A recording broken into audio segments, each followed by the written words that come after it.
إن الحمد لله نحمده ونستعينه ونستغفره ونعوذ بالله من شرور أنفسنا ومن سيئات أعمالنا من يهده الله فلا مضل له ومن يضلل فلا هادي له وأشهد أن لا إله إلا الله وأشهد أن محمدا عبده ورسوله أرسله بالحق بشيرا ونذيرا أما بعد فإن خير الحديث كتاب الله وخير الهدي هدي محمد صلى الله عليه وسلم فإن خير الأمور عوازمها وشر الأمور محدثاتها وكل محدثة بدعة وكل بدعة ضلالة وكل ضلالة في النار.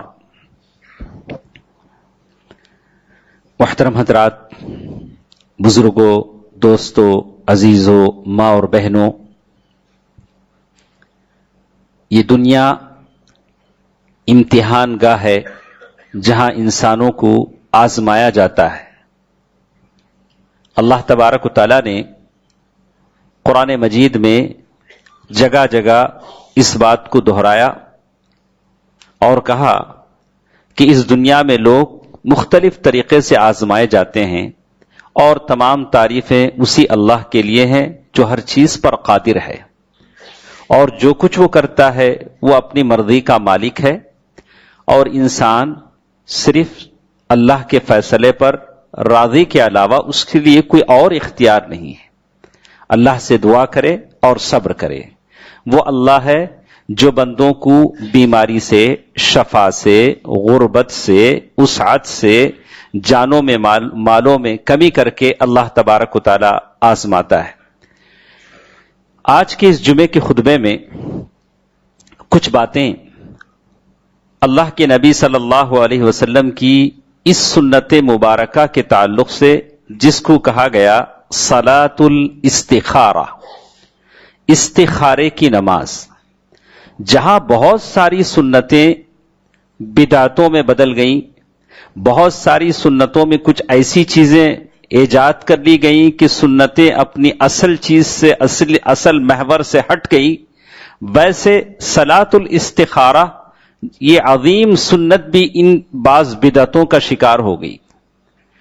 بہت ساری چیزیں، زندگی کے بہت سارے معاملات جس میں انسان اول وہلا میں فیصلہ نہیں کر پاتا کہ یہ چیز میرے لیے مفید ہے کہ مضر ہے، یہ چیز میرے لیے سود مند ہے کہ خسارے والی ہے، یہ چیز میں میرے لیے خیر ہے کہ شر ہے. بہت سارے زندگی کے ایسے موڑ آتے ہیں جس میں انسان ششدر، حیران، پریشان رہ جاتا ہے. قدم بڑھاؤں کہ ہٹاؤں، سامنے بڑھوں کہ پیچھے ہٹوں، کروں کہ نہ کروں، کروں تو کیا کروں. آدمی مختلف شکوک، شبہات، حیران اس مرحلے پہ، منزل پہ ٹھہر جاتا ہے. ہر ایک سے مشورہ کرتے پھرتا ہے، جس کو بھی دیکھتا ہے کہ یہ میرے لیے بھلائی چاہے گا اس سے مشورہ کرتا ہے کہ میرے بچے کے لیے فلاں جگہ سے رشتہ آیا ہے، میں کیا کروں، میرے بچے کے لیے فلاں کالج میں ڈالوں کہ نہ ڈالوں، میں فلاں سفر کروں کہ نہ کروں، کسی کے ساتھ میں یہ تجارت کروں کہ نہ کروں، میرے بچے کو کالج میں ڈالوں تو کامرس میں ڈالوں کہ سائنس میں ڈالوں. یعنی زندگی کے ہر موڑ پر کچھ ایسے منزلیں آتی ہیں جہاں انسان بیچارہ دو ہاتھ پھیلائے رہ جاتا ہے، کروں تو کیا نہ کروں، کروں تو کیا کروں. تو اس سلسلے میں اللہ تبارک و تعالیٰ نے اپنے پیارے نبی صلی اللہ علیہ وسلم کو سنتیں بتلائیں کہ انسان کو اس موقع پر بھی بے یار و مددگار نہیں چھوڑا گیا. سنت میں بتایا گیا کہ دیکھو، تم جن جن لوگوں کو ہمدرد سمجھتے ہو، جن جن لوگوں کو تمہارے لیے خیر خواہ، ناصح سمجھتے ہو، اس میں سب سے بڑھ کر ناصح اور سب سے بڑھ کر تمہارا خیر چاہنے والا تمہارا خالق ہے، تمہارا پروردگار ہے. جاؤ اس کے بارگاہ میں جاؤ اور 2 رکعت نماز پڑھو اور دعا کرو. دیکھو اللہ تبارک و تعالیٰ جس میں تمہارے لیے خیر ہے، کیسے اللہ تعالیٰ تمہارے لیے راستہ کھول دیتے ہیں. یہ مختصر سی بات ہے صلاۃ الاستخارہ کی. اس کے علاوہ صلاۃ الاستخارہ نہیں ہے. تو معلوم یہ ہوا کہ زندگی کی وہ تمام چیزیں اللہ کے نبی صلی اللہ علیہ وسلم کے زمانے سے پہلے جاہلیت کا جو زمانہ تھا اس میں ان تمام مسائل کا حل الگ تھا. وہاں جب آدمی کسی کام کے لیے نکلتا، کاروبار کے لیے، تجارت کے لیے، وہ اپنے ہاتھ میں پرندہ لیتا، ایسے اڑاتا اور وہ پرندہ سیدھے جانب اڑتا تو کہا کہ میرا یہ کاروبار سکسیس ہے، میرا یہ سفر مبارک ہے، وہ سفر پر روانہ ہوتا. اگر وہ پرندہ اگر ڈاویں طرف اڑتا تو بولتا کہ نہیں، واپس آ جاتا کہ نہیں، میرا یہ کاروبار کامیاب نہیں ہوگا. یہ ایک طریقہ تھا. اور ایک طریقہ تھا استسقام، یعنی ایسے کچھ تیر ڈالے جاتے تھے. ایک تیر پر لکھا ہوتا تھا افعل، دوسری تیر پر لکھا ہوتا تھا لا تفعل، اور ایک تیر پر لکھا ہوتا تھا کچھ لکھا نہیں ہوتا تھا. اور وہ تیر پھینکتا تھا، اگر آتا ہے کہ کرو تو وہ کرتا تھا، اگر آتا ہے کہ نہ کرو تو نہ کرتا تھا، اگر خالی تیر آتا تو دوبارہ ٹرائی کرتا تھا. بس یہ اس زمانے کی جاہلیت کے انداز تھے. اور کبھی ایسا ہوتا تھا تنجیم یا ستاروں سے یا زمین پر لکیریں بنا کر، جیسے آج کل ہوتا ہے. آج کل اسلام میں بھی کچھ جاہلی مسلمان ہیں جو اس طرح سے کرتے ہیں. آپ دیکھیں گے کہ ایک زمانے میں ایسا بھی ہوتا تھا کہ آدمی روپیہ ڈال کر اپنی قسمت معلوم کرتا تھا. روپیہ ڈالتا تھا، اندر سے ایک ٹکٹ آتی تھی کہ تم ایسے خوش نصیب ہو، تمہارا یہ گڈ لک ہے، بیڈ لک ہے، پتہ نہیں کیا کیا. 1 روپے میں تمہاری قسمت معلوم ہو. کیا یہ بھی یہ قسمت ہے؟ یہ بھی کوئی قسمت ہے کہ جس میں 1 روپے سے ہماری قسمت معلوم ہو جائے؟ ایسا بھی کچھ ہوتا تھا. اور کچھ لوگ ہوتے تھے، اگر بیٹی بیوی حاملہ ہوتی تو کسی ہاتھ دیکھنے والے سے ہاتھ بتلاتے، وہ ہاتھ دیکھ کر بتاتا کہ کیا کیا ہونے والا ہے. بچہ ہوگا کہ بچی ہوگا، بچہ ہوگا تو کیسے ہوگا، بچی ہوگی تو کیسے ہوگی. وہ ساری یہ گلی کا بھکاری اس کا ہاتھ دیکھ کر بتاتا کہ کیا کیا چیزیں ہونے والی ہیں. ان تمام چیزوں سے ہٹ کر اللہ کے نبی صلی اللہ علیہ وسلم نے ایک بہترین سی سنت بتائی، اس کو کہتے ہیں صلاۃ الاستخارہ. یہ آج کی اس مادیت کے دور میں ایک بہت بڑی چیز ہے جس کو آپ کو اور مجھے اختیار کرنا ہے. زندگی کے بہت سارے مرحلے ایسے ہیں جس میں ہم ہاتھ دھرے بیٹھے ہیں، تو یہ اللہ کے نبی صلی اللہ علیہ وسلم کی سنت ہے جس میں آپ کو مجھے کرنا ہے. تو اس سلسلے میں کچھ پابندیاں ہیں، ہم آپ کو بتائیں گے. کہ سب سے پہلی چیز ہے کہ دعا اللہ کے نبی صلی اللہ علیہ وسلم نے جیسے بتلائی ویسے ہی آپ کو پڑھنی ہے. الفاظ ادھر ادھر کے نہیں ہونے ہیں. اللہ کے نبی صلی اللہ علیہ وسلم کے صحابی جابر رضی اللہ تعالیٰ عنہ فرماتے ہیں یعلمنا الاستخارہ، اللہ کے نبی صلی اللہ علیہ وسلم استخارے کی دعا ہم کو ایسے سکھلاتے تھے جیسے قرآن مجید کی سورت سکھلاتے تھے. جیسے قرآن مجید کی صورتیں ادھر سے ادھر نہیں ہوتی، اس طرح سے کہا کہ دعا بھی بالکل آدمی ویسے پڑھے جیسے اللہ کے نبی صلی اللہ علیہ وسلم نے سکھلایا.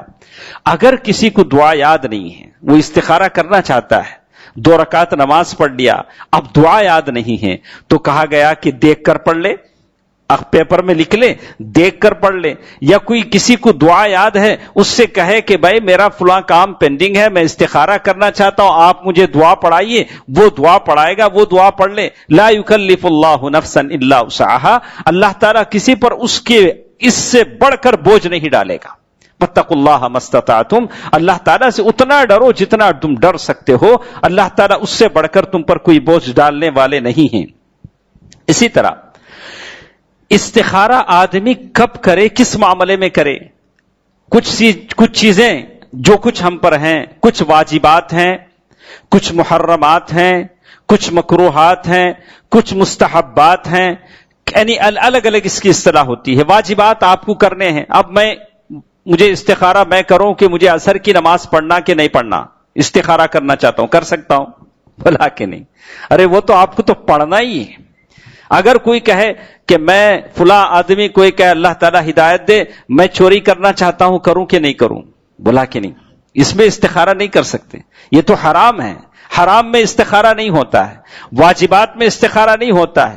لیکن کچھ واجبات ہیں جس کے لیے موسع وقت ہے، لیکن آدمی حج کرنا چاہتا ہے اور اس کے لیے وقت ہے، اور وہ استخارہ کر سکتا ہے کہ میں حج پر جاؤں تو کس کے ساتھ جاؤں، کس ایئر سروس میں جاؤں، کس ٹریول سے حج کروں. اس میں وہ استخارہ کر سکتا ہے. کس کے ساتھ حج کے لیے جاؤں. آدمی اس میں استخارہ کر سکتا ہے. البتہ مباحات ہیں، چاہے دنیاوی امور ہوں، دنیا کے امور ہوں، آدمی اس میں استخارہ کر سکتا ہے. لڑکی کی شادی کے معاملے میں، بیٹے کی شادی کے معاملے میں انشاءاللہ ہم آپ کو بتائیں گے کیسے کیسے آدمی کیا کر سکتے ہیں. تو کہا کہ استخارے سے پہلے کچھ امور ہیں جو توجہ ہیں. سب سے پہلے ہم آپ کو لے جاتے ہیں اس دعا کے سلسلے میں جو اللہ کے نبی صلی اللہ علیہ وسلم کے صحابی جابر رضی اللہ تعالیٰ عنہ فرماتے ہیں. اس سے پہلے کہ میں کچھ دعا کا آغاز کروں، جو دعا اللہ کے نبی صلی اللہ علیہ وسلم نے سکھلائی، میں آپ کو بتا دوں کہ استخارے کی اہمیت زندگی میں ایسی ہے.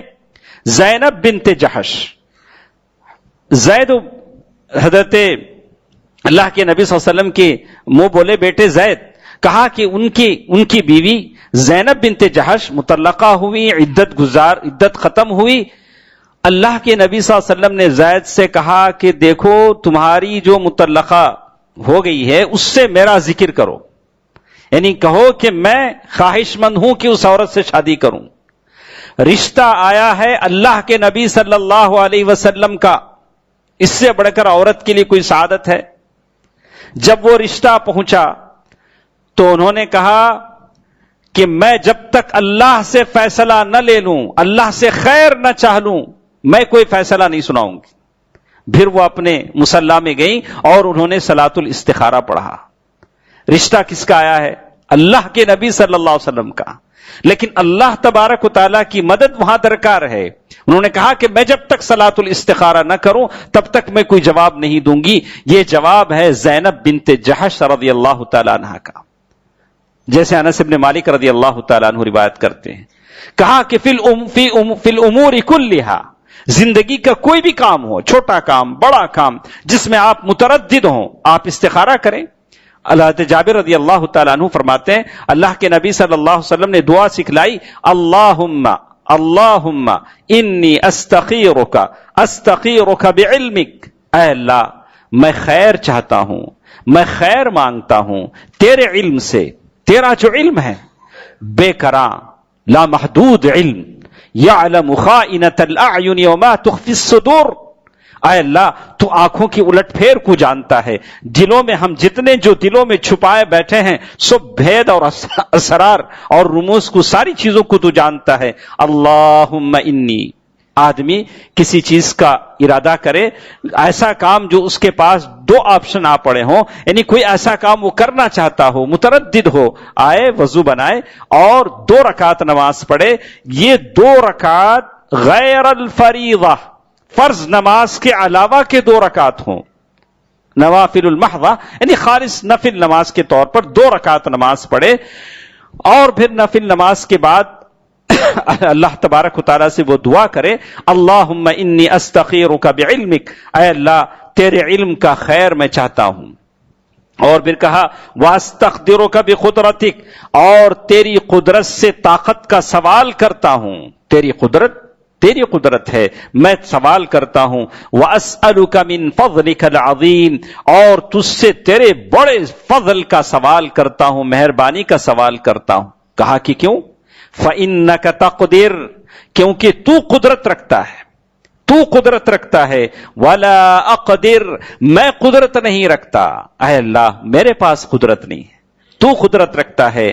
وتعلم ولا اعلم، اے اللہ تو جانتا ہے میں نہیں جانتا. جو کام میں کرنے جا رہا ہوں، میری بچی کی شادی، میرے بچے کی شادی، میرے کالج کی پڑھائی اور میرا جو بھی یہ کام ہے اس کے بارے میں نہیں جانتا کہ اس کا انجام کیا ہوگا.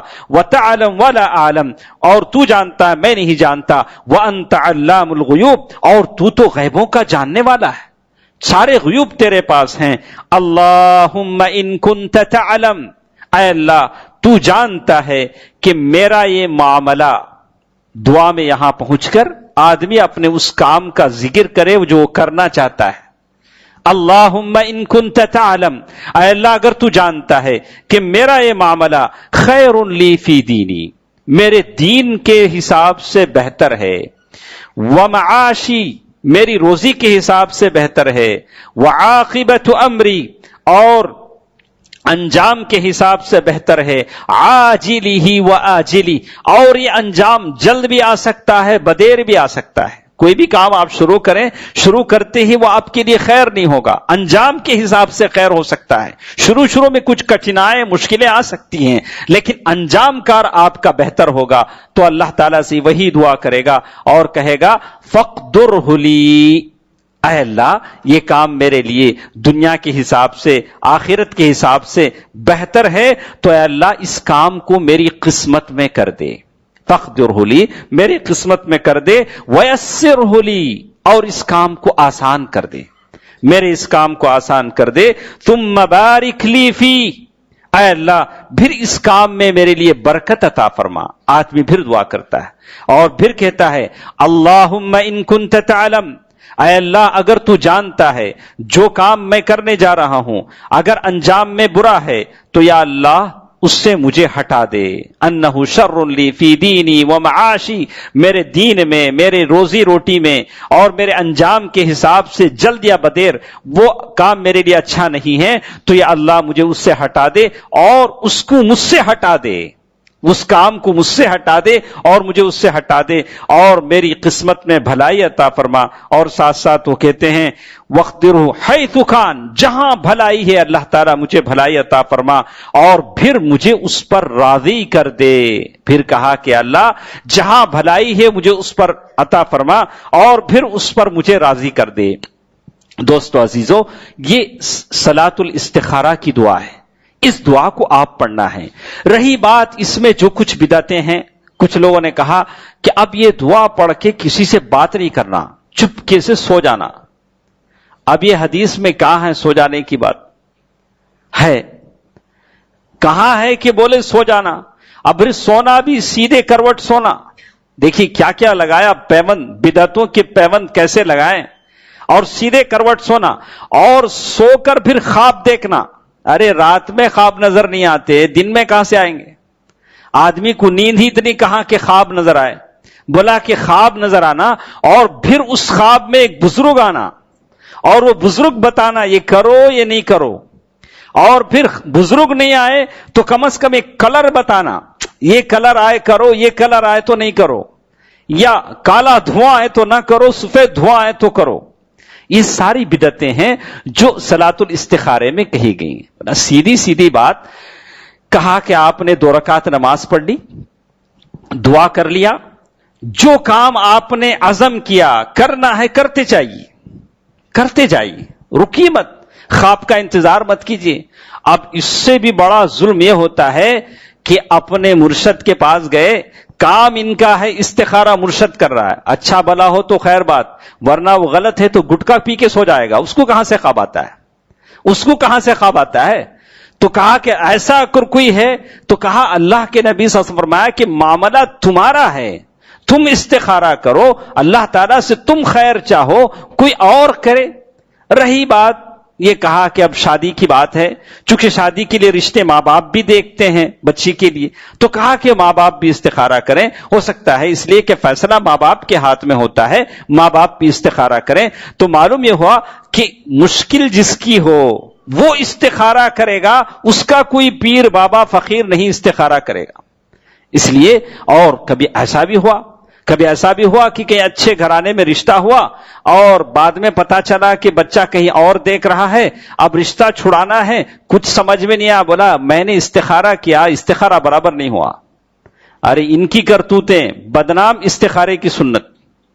کہا کہ اس سے استخارے کا کوئی دخل نہیں، استخارے کے سارے امور کسی خواب پر منحصر نہیں ہیں، اور استخارے کے امور اطمینان دل پر بھی منحصر نہیں ہیں، بھلے آپ کا دل مطمئن ہو، جس کام کو آپ کرنا چاہیں اس کو کرتے جائیے، اس کو کرتے جائیے، اور اللہ تبارک و تعالیٰ وہ کام آپ کے لیے آسان کر دے گا۔ کہیں حدیث میں نہیں ہے کہ استخارے کے بعد خواب نظر آئے گا، استخارے کے بعد آپ کا دل مطمئن ہو جائے گا، ایسی کوئی چیز نہیں۔ کہا کہ اللہ تعالیٰ کام آسان کر دے گا، جو کام آپ کرنا چاہتے ہیں اس کام کو کرتے جائیے۔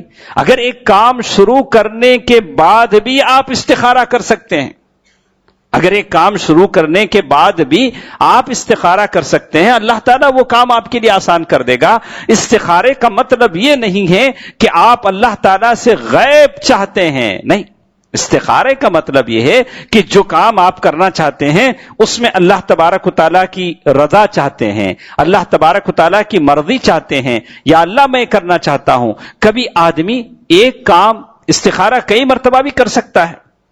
عبداللہ بن زبیر رضی اللہ تعالیٰ عنہ مکے میں تھے، شامی فوج آئی یزید بن معاویہ کی اور انہوں نے حملہ کیا، بڑی بڑی منجنیقی توپیں چلائیں، اور پھر ایسا ہوا کہ ان توپوں کی وجہ سے ایسا ہوا کہ کعبۃ اللہ کی دیواروں کو نقصان ہوا۔ عبداللہ بن زبیر رضی اللہ تعالیٰ عنہ نے پوچھا کہ لوگوں، اللہ کے گھر کی حالت ہے، میں اس کی تعمیر کرنا چاہتا ہوں، مشورہ دو۔ عبداللہ بن عباس رضی اللہ تعالیٰ عنہ نے فرمایا کہ جو دیواریں پھوٹ چکی ہیں، جل چکی ہیں، ان کو دوبارہ تعمیر کیا جائے اور سارا کعبۃ اللہ ویسے ہی چھوڑ دیا جائے۔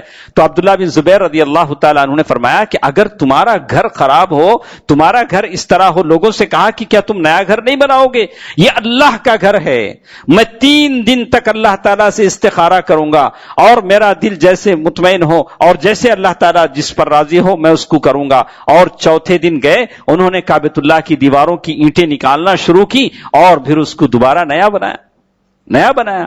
آدمی کر سکتا ہے، جب تک اللہ تعالیٰ اسے کوئی یہ نہ دے دے تب تک وہ دوبارہ استخارہ کر سکتا ہے۔ جیسے انس بن مالک رضی اللہ تعالیٰ عنہ فرماتے ہیں، اللہ کے نبی صلی اللہ علیہ وسلم کا انتقال ہوا تو مدینے میں 2 آدمی تھے، ایک لحد کی قبر کھودتا تھا، ایک ذریح۔ خبر 2 ٹائپ کے ہوتے ہیں، ایک بغلی خبر، ایک گڑے والی خبر۔ کہا کہ ہم لوگ متردد تھے کہ اللہ کے نبی صلی اللہ علیہ وسلم کو کون سی قبر میں دفنائیں، تو ہم نے استخارہ کیا اور ہم نے بعض روایتیں ایسی بھی آتی ہیں کہ جو پہلے آ گیا اس سے ہم نے وہ قبر بنا لی۔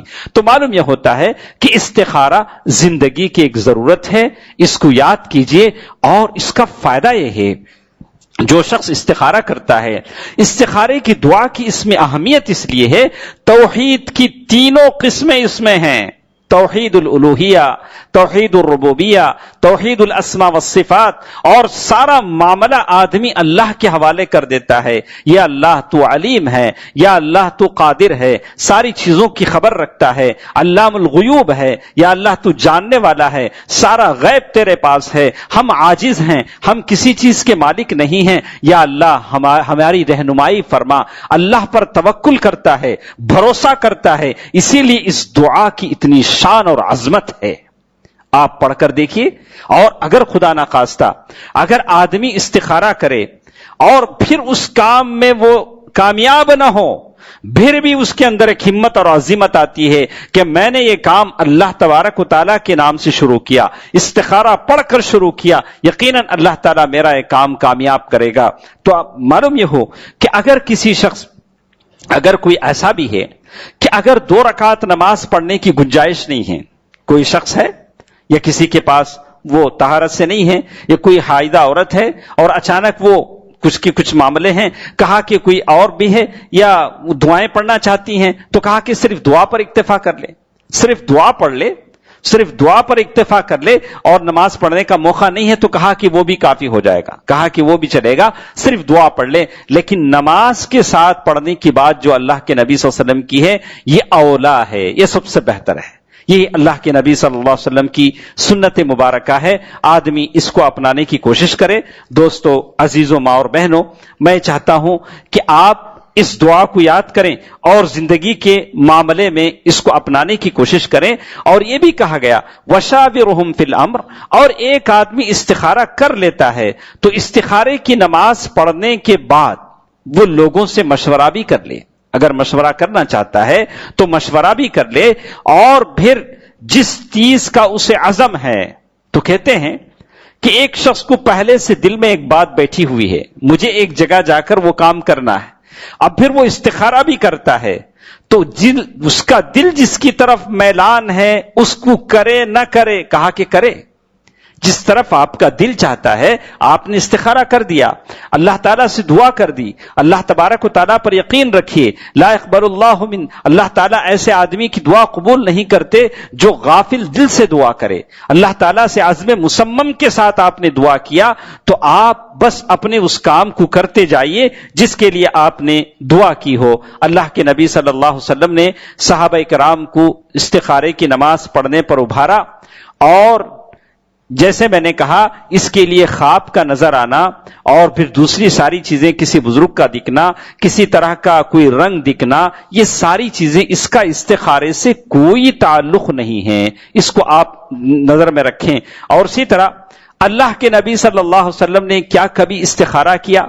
اللہ کے نبی صلی اللہ علیہ وسلم کو استخارہ کرنے کی ضرورت نہیں تھی، اس لیے کہ وہاں وحی نازل ہوتی تھی، جبریل امین آتے تھے، اس طرح کا کوئی معاملہ ہو تو اللہ کے نبی صلی اللہ علیہ وسلم کو جبریل امین بتا دیتے تھے۔ حضرت عائشہ صدیقہ رضی اللہ تعالی عنہا ام المؤمنین کے معاملے میں اللہ کے نبی صلی اللہ علیہ وسلم کئی دن پریشان رہے، یہاں تک کہ جبریل امین وحی لے کر آئے اور وہ پریشانی دور ہو گئی۔ البتہ لوگوں سے کہا گیا کہ وہ اپنی زندگی کے معاملے کی سلجھاؤ کے لیے وہ دعا کریں، اور آدمی جب دعا کرتا ہے تو قضا و قدر پر ایمان لاتا ہے۔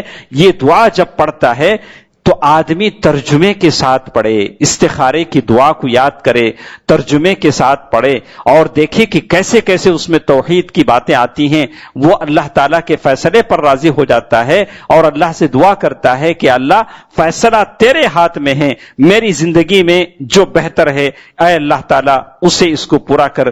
تو معلوم یہ ہوتا ہے، مختصر سی یہ باتیں آپ نظر میں رکھیں کہ 2 رکعتیں نفل نماز آدمی پڑھے زندگی میں جب بھی کوئی ایسا معاملہ آئے، اور پھر اللہ تبارک و تعالیٰ سے دعا کرے جیسے معلوم ہوتا ہے۔ اور یہ بات بھی کہا گیا کہ استخارے کی نماز صرف ارادے پر نہیں ہے، عزم پر، صرف ہم الگ ہے، ارادہ الگ ہے، عزم الگ ہے۔ کہا کہ صرف جب آپ کسی کام کا پختہ ارادہ کر لیں تب استخارہ کریں، چاہے کام تھوڑا ہو یا دعا ہو۔ اور اسی طرح کہ جب بھی موقع ملے آدمی استخارے کی نماز پڑھ سکتا ہے، اور استخارے کی اس دعا میں اللہ کے نبی صلی اللہ علیہ وسلم نے 3 چیزیں یہاں بیان فرمائی ہیں۔ اور جو شخص استخارہ کرتا ہے وہ شرک کی تمام چیزوں سے بچ جاتا ہے، وہ کسی جوتشی کا سہارا نہیں لے گا، کوئی ستاروں سے اپنی قسمت معلوم نہیں کرے گا، کوئی ایسے آدمی کے پاس نہیں جائے گا جو طوطے سے اس کی قسمت بتاتا ہے، اور کسی سے جو الگ الگ طریقے جو دنیا میں رائج ہیں، وہ صرف اللہ تبارک و تعالیٰ پر بھروسہ کرتا ہے اس لیے کہ وہ مسلمان ہیں۔ آخری چیز یہ بتائی گئی کہ صلاۃ الاستخارہ تحقیق الطمانینہ، آدمی جب استخارے کی نماز پڑھ لیتا ہے تو اطمینان دل اسے حاصل ہو جاتا ہے، اب پریشان دل تھم جاتا ہے، بولا کہ اب کسی پریشانی کی ضرورت نہیں، معاملہ اللہ کے حوالے کر دیا۔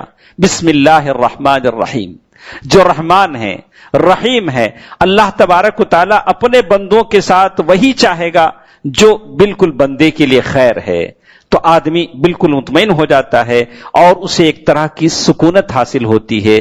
تو آدمی زندگی کے ہر معاملے میں اس کو اپنانے کی کوشش کرے، یہ پیارے نبی صلی اللہ علیہ وسلم کی سنت ہے۔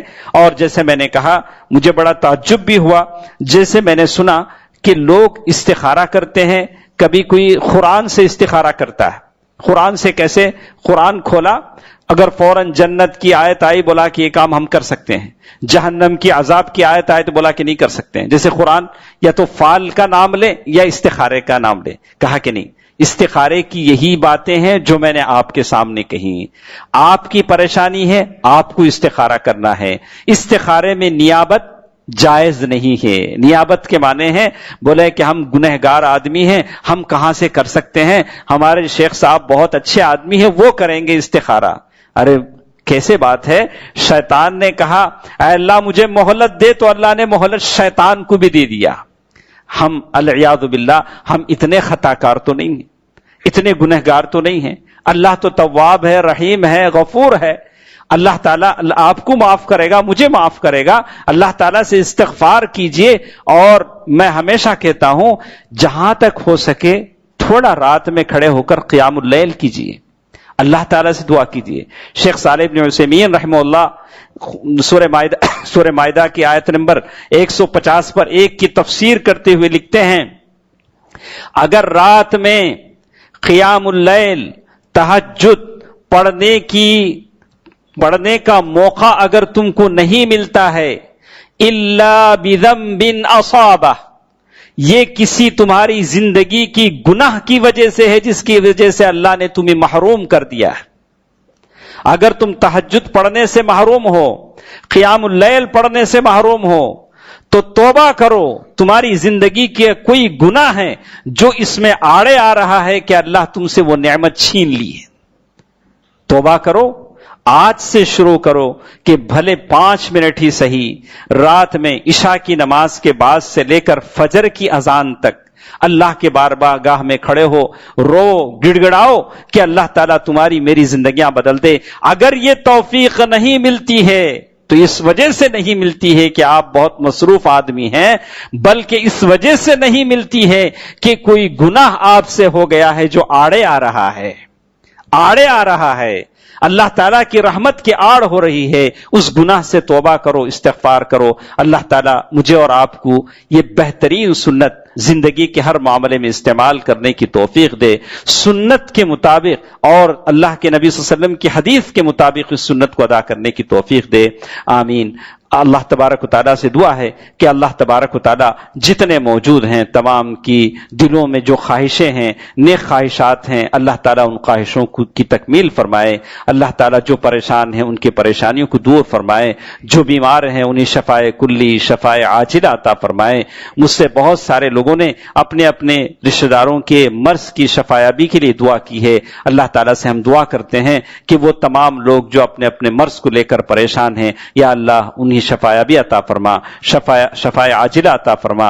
اے الہ العالمین، دنیا کے کونے کونے میں جو مسلمان اعلاء کلمت اللہ کے لیے لڑ رہے ہیں، یا اللہ ان کا تو مددگار بن جا، ناصر بن جا، حامی بن جا. اے اللہ ان کی حفاظت فرما، یا اللہ ان کے بچوں کی حفاظت فرما، ان کی بیوہ عورتوں کی حفاظت فرما. آمین. صدق اللہ العلی العظیم ونفعنی وإياکم بالآیات والذکر الحکیم. انہ تعالی جواد ملک کریم بر رؤوف رحیم.